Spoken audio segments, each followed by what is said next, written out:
Now, the great candidate that is in the Rebel headquarters, TYT Studios now, is Doug Applegate. Doug, you came within a couple of inches of beating Darrell Issa in your district last time around, 1,621 votes. I keep saying that that's the closest race in the country, was it? It was the closest race in the last race called. Okay, and the last race December 8th it was called. Wow, it took all the way to a month from the election to call the race.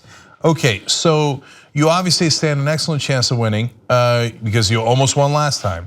You're serving the Marines as a colonel.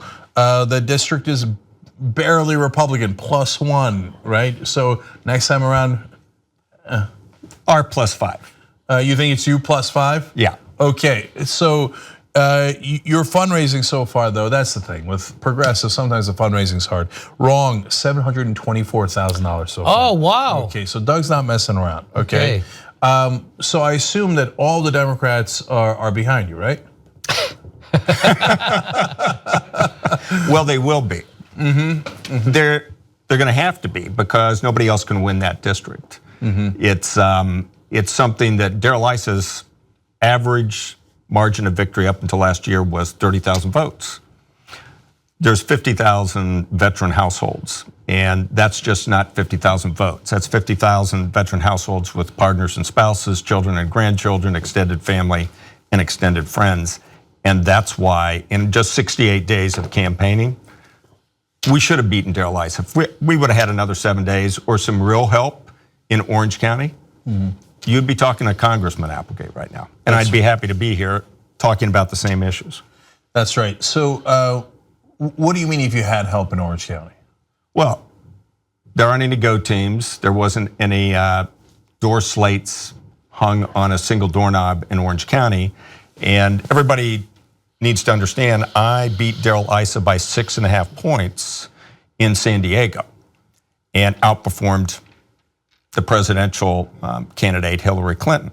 So when you look at what we were able to do in a Republican district in San Diego portion of the California 49th, if we just would have had some help from a county party, but they've never ventured into dark, deep red South Orange County, which is San Clemente, where I live, Dana Point, San Juan Capistrano, and Ladera Ranch.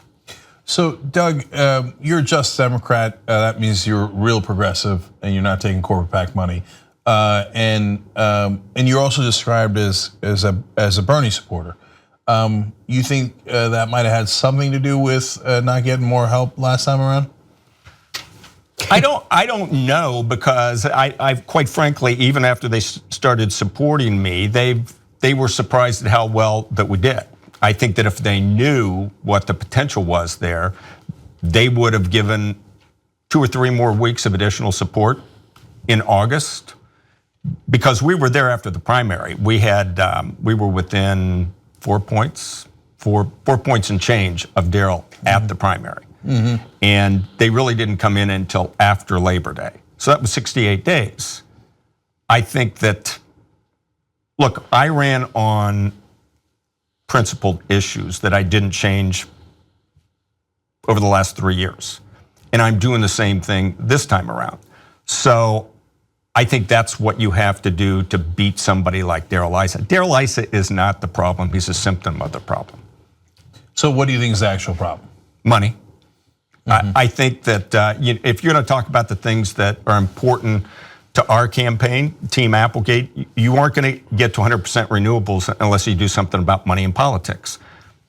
You get rid of money in politics, you'll be able to get rid of subsidies to big oil and small oil. If you want single payer health care, you're gonna have to get rid of the money. And until you do, it's gonna be one heck of a fight. I'd use other words, but it's gonna be one heck of a fight to get to that. When you talk about, and I grew up in a blue collar family, so I understand the importance of having a livable wage. And it's a sin to see what we've done with minimum wage over the last couple of decades, but you aren't gonna touch that until you get money out of politics. I love these candidates. I love the Justice Democrats. We're gonna win. We're gonna win. Okay. So and of all the candidates, boy, do you have an excellent chance. So I want to talk more about the issues in a second. But one last thing. I saw last week I almost did a story on it about how Representative Peters is not backing you. He's a congressman right now who's a Democrat.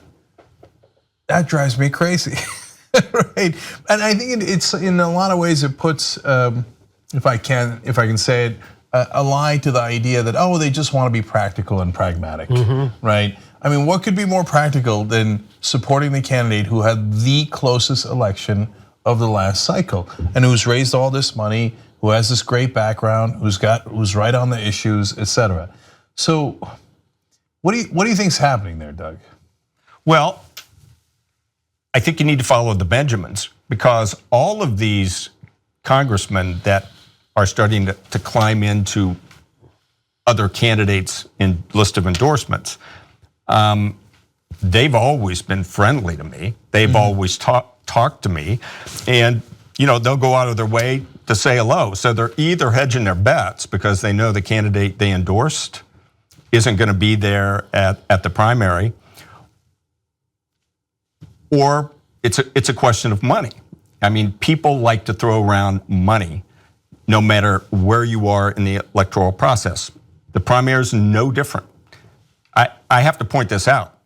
There is no less than 27, and it'll be likely to be 30 Democratic challengers against incumbent Republican congressional representatives in San Diego and Orange County, not bastions of liberal thought. And there's going to be close to 30 very, very soon. You just have to ask yourself, that's no way to run a railroad. Right. Why, if your intent is to get control of the House of Representatives, do you have this school of lemmings throwing themselves up on the beach to try to get to the primary? So, and to me, again, the hypocrisy drives me crazy, because when Bernie was running against Hillary Clinton, they said, no, you got to get out of the race. You can't have a lot of people in the primaries. And now Doug is the clear leader in the race, no question about it. They're like, throw 30 people at him. So it's unreal, the hypocrisy. I almost called it Applegate Gate. So, but I'm gonna save that. I'm gonna save it. Okay, we'll use it. All right, see what happens.